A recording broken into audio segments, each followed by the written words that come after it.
नमस्ते। हाल ही में बिहार कैबिनेट की एक बड़ी बैठक हुई है और इसमें जो फैसले लिए गए हैं ना, वो आने वाले समय में राज्य की पूरी तस्वीर बदल सकते हैं। तो चलिए जरा गहराई से देखते हैं और समझते हैं कि इन फैसलों का आखिर मतलब क्या है। आप सोचिए, सिर्फ एक मीटिंग में पूरे 48 एजेंडों पर मुहर लग गई। ये कोई छोटा मोटा आंकड़ा नहीं है। इससे साफ पता चलता है कि सरकार एक साथ कई मोर्चों पर काम करने की तैयारी में है। शिक्षा से लेकर सड़कों तक और कर्मचारियों के कल्याण से लेकर प्रशासन तक। देखिए, ये घोषणाएं सुनने में तो बहुत अच्छी लगती हैं, है ना? लेकिन असल सवाल तो ये है कि इन सब का आम लोगों की जिंदगी पर क्या और कैसे असर पड़ेगा। बस यही हम आज जानने की कोशिश करेंगे। तो इन 48 फैसलों को आसानी से समझने के लिए हमने इन्हें कुछ खास हिस्सों में बांट दिया है। सबसे पहले हम शिक्षा और नौकरियों की बात करेंगे, फिर विकास परियोजनाओं पर नजर डालेंगे, उसके बाद समझेंगे सुशासन और कर्मचारी कल्याण से जुड़ी बातें, और आखिर में देखेंगे कि इन सब का निचोड़ क्या है। तो चलिए सबसे पहले बात करते हैं उस चीज की जो किसी भी राज्य की नींव होती है, शिक्षा और नौकरियां। ऐसा लगता है कि कैबिनेट के फैसलों में सबसे ज्यादा जोर इसी पर दिया गया है, जो कि भविष्य के लिए एक बहुत बड़ा निवेश है। ये आंकड़ा देखिए, 1800।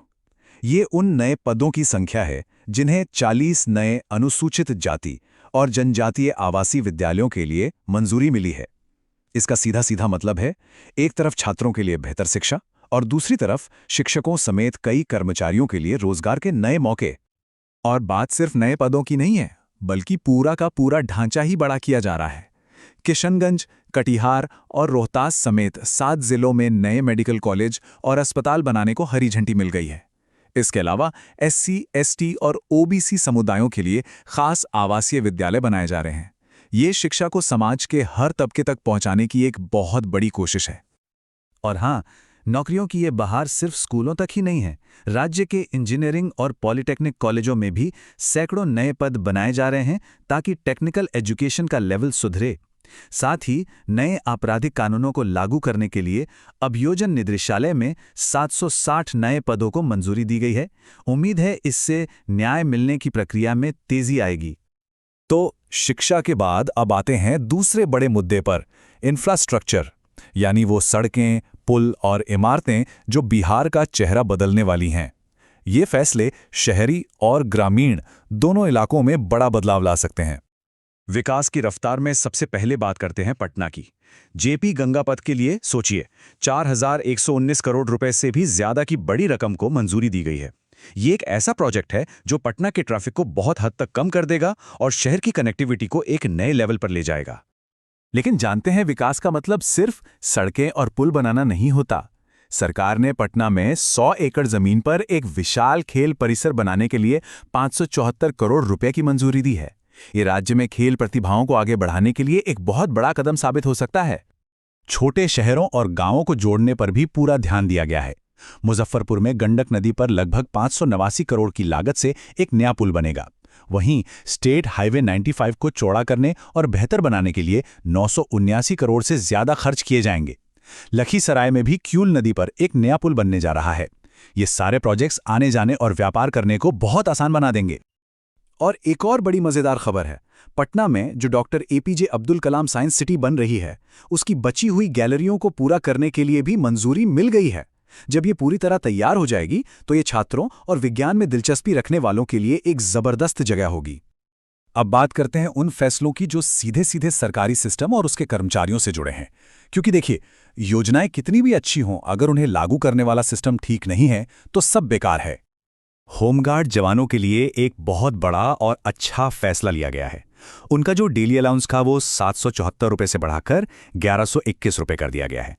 लेकिन सबसे जरूरी बात यह है कि अब उनका भत्ता एक पुलिस कांस्टेबल के न्यूनतम दैनिक वेतन के बराबर हो गया है। ये सिर्फ पैसों की बढ़ोतरी नहीं है, ये उनके काम को एक नई पहचान और सम्मान देने जैसा है।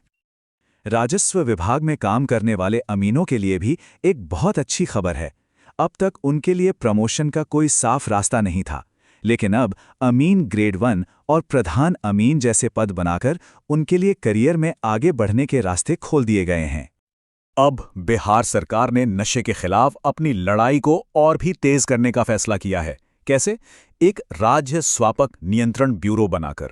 मतलब ये एक स्पेशल एजेंसी होगी जो केंद्र के एनसीबी की तरह काम करेगी और राज्य में ड्रग से जुड़े मामलों को देखेगी।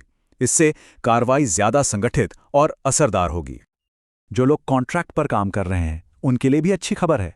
कई कर्मचारियों के मानदेय में अच्छी खासी बढ़ोतरी की गई है, जैसे कि तकनीकी सहायकों का मानदेय अब 27,000 से सीधा 40,000 रुपये हो गया है और ग्राम कचेरी सचिवों को 6,000 की जगह अब 9,000 रुपये मिलेंगे।